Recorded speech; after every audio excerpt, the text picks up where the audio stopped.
to Wellness Wednesday with Dianne Parnell and Becky Kehoe. And we're going to talk today a little bit about the vagus nerve. We're going to go over some fun ways that you can help manipulate or stretch them. And Dianne has some really great information for us on that. So tell us about the vagus nerve, Dianne, and how that function works in the physical body. Okay, so we talked about the gut last week, and the vagus nerve is very important because it controls our digestive system, it controls our heart rate, and it controls our immune system. So I just wanted to, what it is it sits in your vocal cords, and it's like a huge cable, and it has 160,000 neurotransmitters, but it's like a two-way highway. So there's 80,000 on each side. So it's constantly delivering messages back and forth to the brain, and the brain to the vagus nerve. So Becky, I mentioned the digestive system and heart rate and immunity. Do you do anything with hypnotherapy in regards to those things? Yeah, absolutely. Pretty much anything that you suggest when it comes to digestion, if there's a symptom in any way, like headaches, digestion, nausea, any kind of stress in the system, I would have clients come for different things. Often they're not aware where it's going to go to. Often they don't realize it's coming from the digestion, or they may not realize it's the vagus nerve. As an example, having somebody come in that had previously had stroke, for an example, may end up landing in a space where they're doing the work in the memory or the belief systems that are created around the vagus nerve, eating habits, etc. Yeah, because how many of us were taught to eat everything on our plate? So could that be something that would affect the communication with that? If you were taught to do that, or, there's lots of different things that would. Lots of different things. And quite often what happens also is the idea of the neurological response from brain to belief system, or brain to gut to belief system, is outdated. So Right. It could be something that the body has constantly completely responded to over and over and over, but is actually outdated. So we can use pain as an example, where the neurons have a response of, this is what pain feels like. Often the pain is gone completely. The physical element is gone. It's healed completely, but there's still a pain response. And so you can use that as an example of thinking about how gut health also works. Oh, that's interesting. Yeah. Yeah. Because and this might affect what you do too, because the vagus nerve controls inflammation. It controls the stress response, which you talked about, respiratory, heart rate, digestion, our voice, and our speech. And I want you to talk a little bit about that in a minute here. And blood pressure, it affects that. It affects the gut-brain axis and the immune response. So going back to the voice and speech, you talk a little bit about the chakras. We both do, but I want to hear your version. So how would hypnotherapy, is that something that you would go in on? Is what they're able to say, speaking their truth kind of a thing? Well, it's very possible. Of course, with every hypnotherapy session, we go with what the client's way of expressing it, what their needs are, what their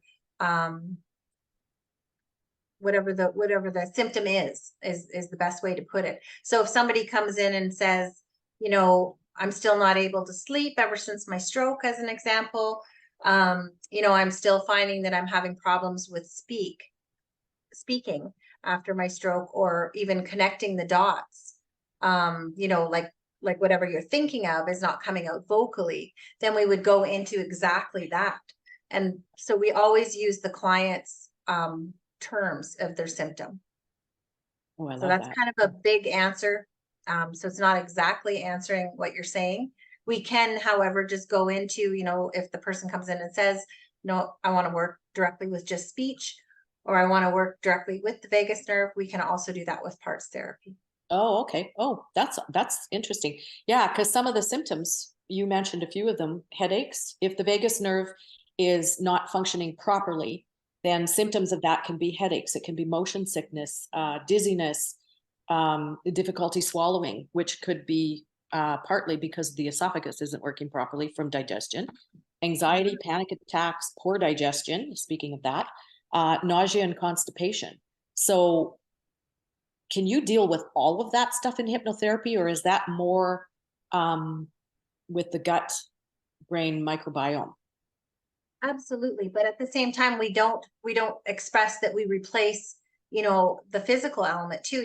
You still need to go see your doctor. You need to Exactly. find out more about the physical part of eating and how your body responds if you have allergy, etc. So yes, we're working on the mental side of it, changing those belief systems, altering how we look at the conditions in our lives, but we don't bypass, all of the physical elements and learning. Key learning is the key. Having the knowledge, like what you're explaining here with the nerve, is the vagus nerve and the gut and how it communicates together. I think that is like one of the biggest parts of doing that healing, is to start to understand, like, what is the foundation? How does our bodies really work? I'm glad you brought that up, because that is one of the things that my intention behind these Wellness Wednesdays was to give enough information so that when you do go to your doctor, you're equipped to ask more questions, because most of the things that go on in our body are symptoms, and they're symptoms of something else. So we need to dig deeper. And I'm going to use gallbladder as an example. How many people have their gallbladders out? Yeah. That can be a symptom, because now your gallbladder isn't doing the job that it's supposed to be doing with your liver. And when I was training as a nutritional consultant, one of the things was to replace that with ox bile, because now you have that taking the place. And it's worked for a lot of people. I don't know if, I don't want to replace what a doctor would tell you, but the information that you and I are speaking about with your hypnotherapy and all that you do and the training that I have, I want people to be better equipped so that when they do go to a doctor, they can ask more questions. Can we dig deeper? Like, what does this mean? And how does that, all those kinds of things. So I think that's my biggest intent with how this all works for us. So let's get on to some of the things that we can do to stimulate the vagus nerve. So toning, singing, anything where you're getting your vocal cords to vibrate, chanting, gargling. So you could even gargle. One of the ones that this was one for me, I kind of went, I don't know, because it's ice baths. And so many people are doing ice baths now and going in the lake. I still have not got past just sticking my head under a cold tap. That's as far as I can get. But hey, ice baths are great because it's going to stimulate that. Breath work. And there's a lot of, I love that all this stuff is now coming to the forefront in our health care systems. Breathing techniques, there, your different breath exercise, massage, meditation, chiropractic, all of those things can stimulate the vagus nerve so that it can start functioning more properly. Another one is getting up on your toes. And then as you drop down onto your heels, just let out like whatever that sound is and just do that. So that's another one. And I think that's all I have to tell you about the vagus nerve, because there is so much information out there about that this would be a 2-hour video, and we don't want to overwhelm people. We just want to give you enough information that you can do your own research, and you can also ask more questions, better questions, when you go to a doctor or a naturopath or a homeopath or a hypnotherapist. Yeah. So Dianne, I think that, this is something that we talked about, putting a little program together. So I think it's necessary. I think it's a really vital program for people to understand more about the gut bacteria, the vagus nerve, and just how the mental part of that stimulation all combines. So is that something that we should be doing in the future, you think? Absolutely. I think it is. And I think it's very important now, just because of what we've gone through in the last 3-4 years. What I'm seeing in my work is that people are looking for more answers. They're not just settling anymore. They're doing more research, and they're looking deeper. So yeah, what you and I have planned, I think is really good for people to look into, because it's giving you a little bit of everything. That's perfect. Sounds great. Do you think we should do a little bit of triangle breathing or something before we move out of this session today? Sure, let's do that. Yeah. Perfect. So let's just take a second and settle in our space. And just imagine for a moment that when you take the next breath, you're going to pull that breath all the way up your right leg. Imagine it coming into the bottom of your foot. As you breathe in, bring it all the way to the top of your head. And as soon as you release, bring it down the left side of your body. And allow that expression of breath to release.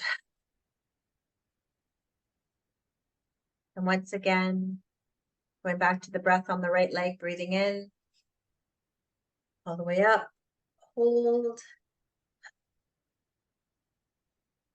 and releasing all the way back down the left side. And just take a second and do that 2 more times. All the way up. And release. Perfect. What a Thank great you. way to end. Excellent. Well, thank you again for coming out for our Wellness Wednesday. And Dianne, what amazing information today. Thank you for that as well. You're very welcome. I want to mention too, before we sign off, if there's any topics that you want to talk about or any questions that you have, if you drop them in the comments, we will do our best to either answer them or do a Wellness Wednesday on them. So, and I'll leave it at that. Yeah, perfect. Makes sense. Excellent. Enjoy a wonderful day, everybody. Thank you. Have a great day. Bye. Bye.